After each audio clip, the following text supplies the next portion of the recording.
Alright, today I wanted to take a look at another old favorite in my collection, one of my first cold steel purchases. Back in 1988, I had been studying Xingyi for a bit, and it struck me, since I was doing a whole lot of really effective punching, more so than I had been doing in all the other martial arts I'd studied up until that point. Yeah, Xingyi was quite an eye-opener when it came to chaining power for me. I'll talk about that in other videos. It struck me that maybe a knife facing in the same direction of my fist might be a good idea. So Cold Steel had a number of different punch or push knives and daggers out. And I tried out a few, and well, we'll talk about how they can be awkward and even injurious to the user. And I actually, for once, went against, my normal inclinations and went small and got this.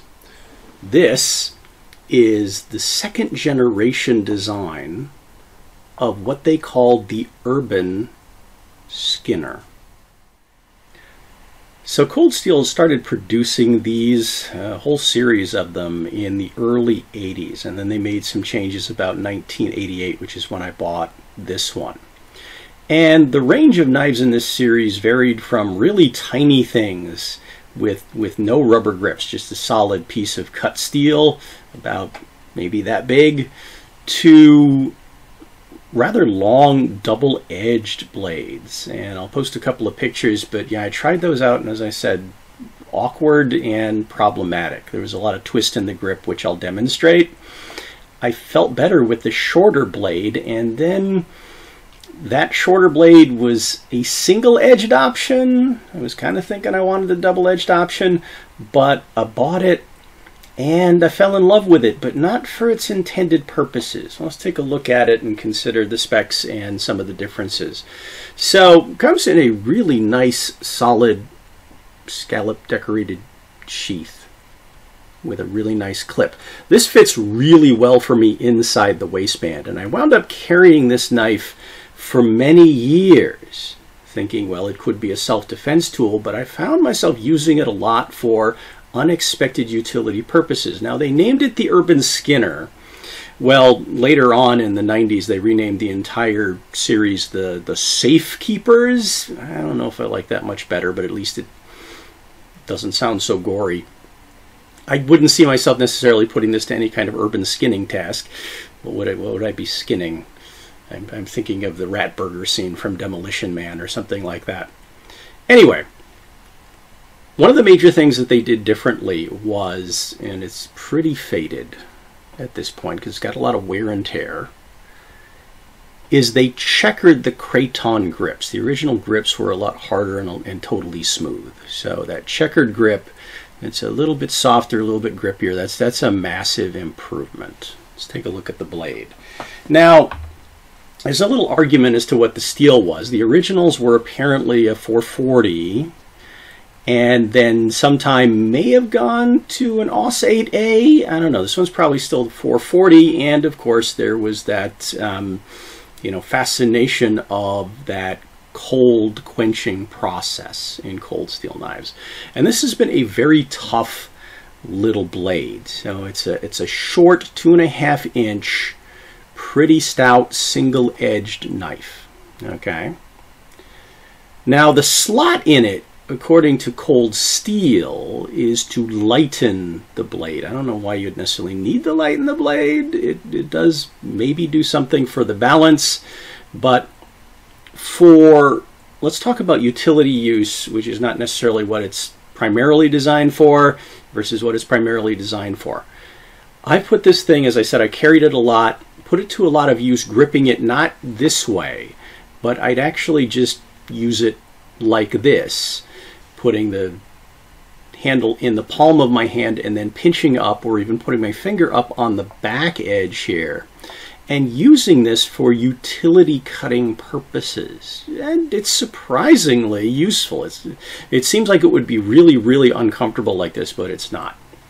It is, however, a stout blade, so it's not like a razor blade fine cutter, but you could put a decent edge on it, as you saw in the initial intro section, cutting some paper. Yes, you can put a decent edge on it, and I did give it a little love with my work sharp before I did that.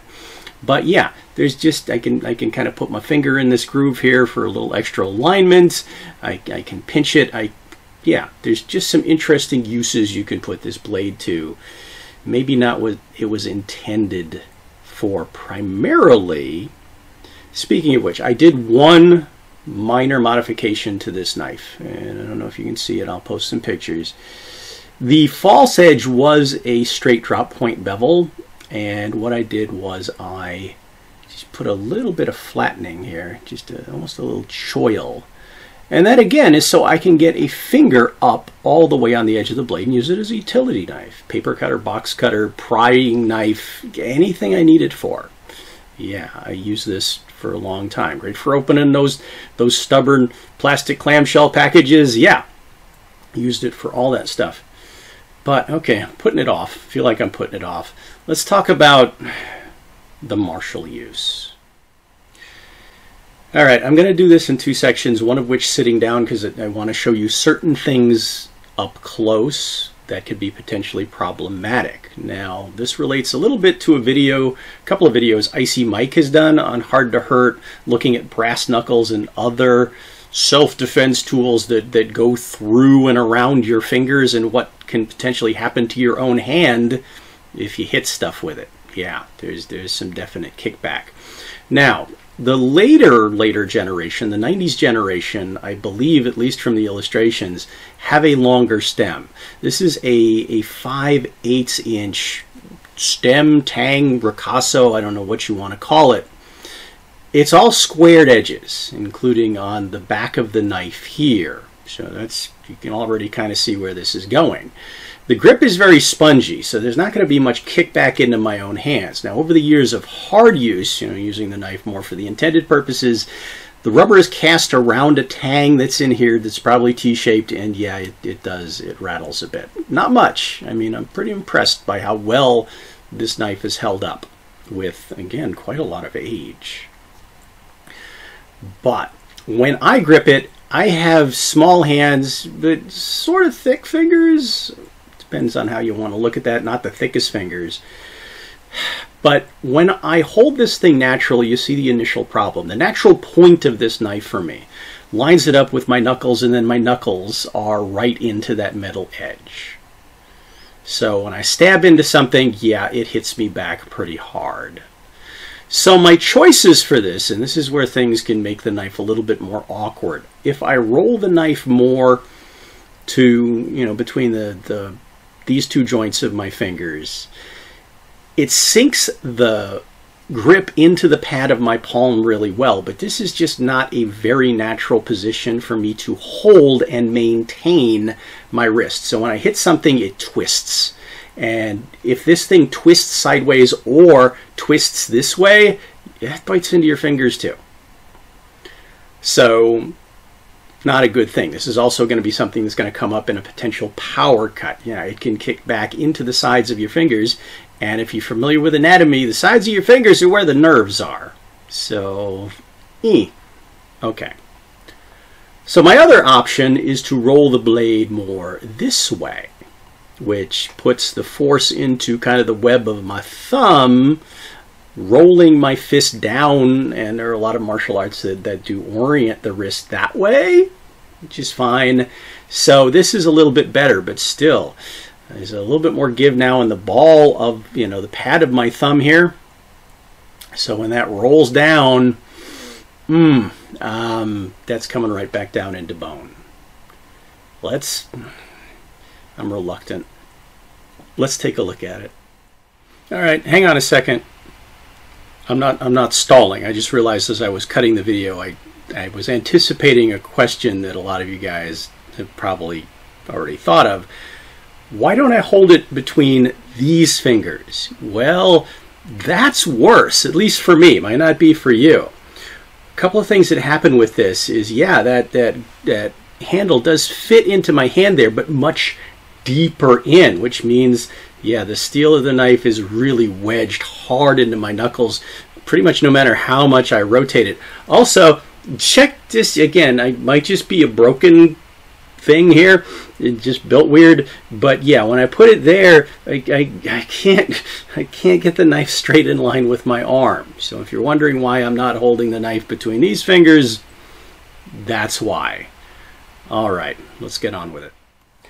All right, you guys remember Stab Him? Stab Him's probably going to need some TLC and taping up, and yeah, I probably will too by the time we're done, so we'll both be in the same boat. I am not wearing my brace because, again, it doesn't necessarily fit right with the grip of this weapon, so I have to be a little bit careful. We'll see how it goes. Now, before I continue, I'm going to, well, sort of moon you. Don't mean to be rude, but I want to show you how I've been carrying this thing for many years. And that is inside the waistband, small of my back.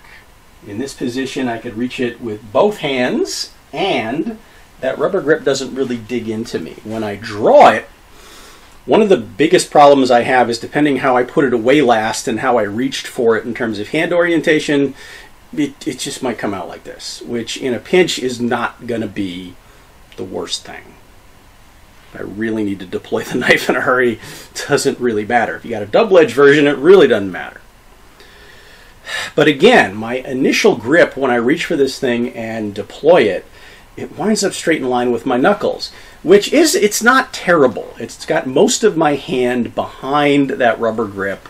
So yeah, I can hit pretty hard. There's a little bit of twist in there, which again, I didn't want a longer knife. But it's controllable. I am feeling a little bit of kickback into my knuckles. Well, what about gloves? Well, that is such a narrow space that, yeah, gloves that would be thick enough to, you know, fix that problem for me. I could probably wedge them in there, but I wouldn't necessarily be able to grip the knife that way quickly to do it. So that discourages me from going the glove route for practical application. Your mileage may vary.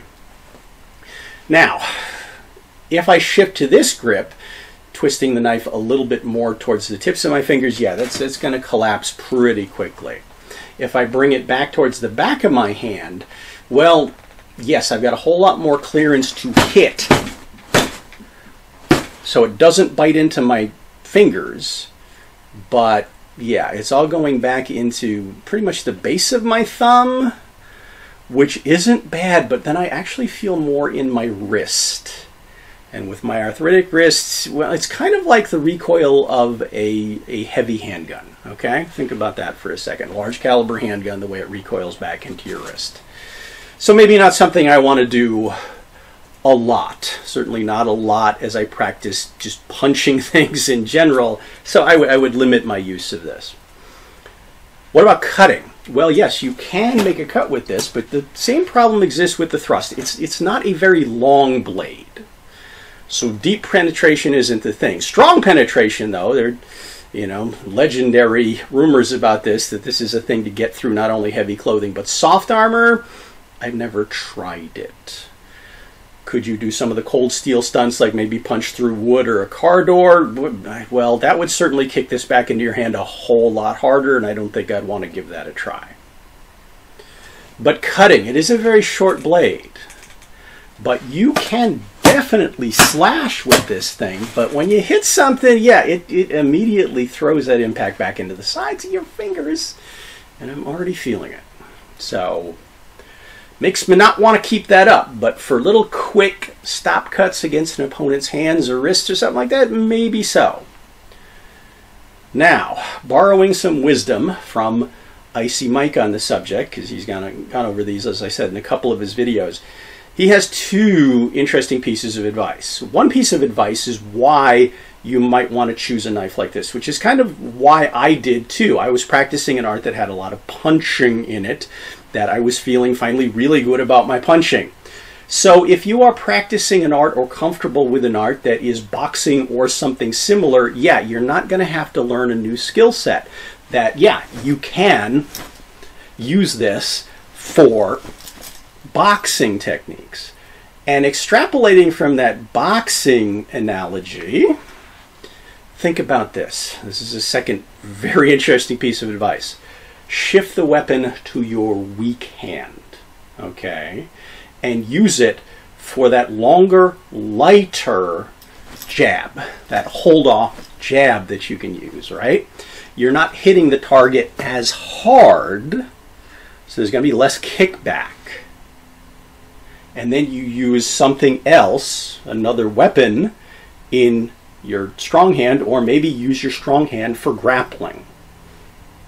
It's actually a really good piece of advice, so cheers. All right, speaking of advice, let's go ahead and get that conversation going in the comments. Was this interesting, informative?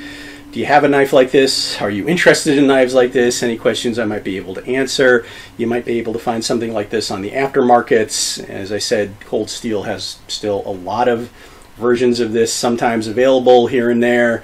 Other knife makers have similar versions. Now you can already kind of see some of those versions you might be discouraged from getting.